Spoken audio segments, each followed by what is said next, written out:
পাঞ্জাবের জগতে একটি বিশ্বস্ত নাম, শাবাব এথনিক ওয়্যার। তারা বিভিন্ন জায়গায় মানুষের উপরে হামলা করছে, মারপিট করছে, ঘর বাড়ি ভেঙে ঘুরিয়ে দিচ্ছে, অগ্নিসংযোগ করছে।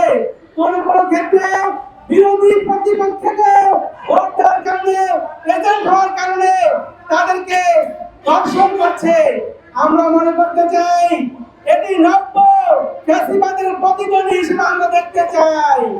প্রিয় সাংবাদিক বন্ধুগণ, 5ই আগস্ট পরবর্তী বাংলাদেশে আমরা একটি নতুন রাজনৈতিক সংস্কৃতি দেখতে চেয়েছিলাম, আমরা একটি নতুন রাজনৈতিক বন্দোবস্ত দেখতে চেয়েছিলাম, কিন্তু দুর্ভাগ্যজনক জনগণের সত্ত্বেও এই দলটি বিগত 17 বছর বাস্তব ছিল, কিন্তু তারা আজকে ক্ষমতা পাওয়ার পর নিজেরা আজকে জালিম হয়ে উঠছে।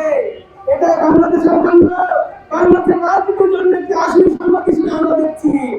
আমরা দেখছি তাদের নেতৃবৃন্দ প্রতিপক্ষের ঘরে গিয়ে তাদেরকে ফুল দিচ্ছে, মিষ্টি খাওয়াচ্ছে, কিন্তু তাদের নেতাকর্মীরা তাদের প্রতিপক্ষদের উপরে অনেক অনেক বেশি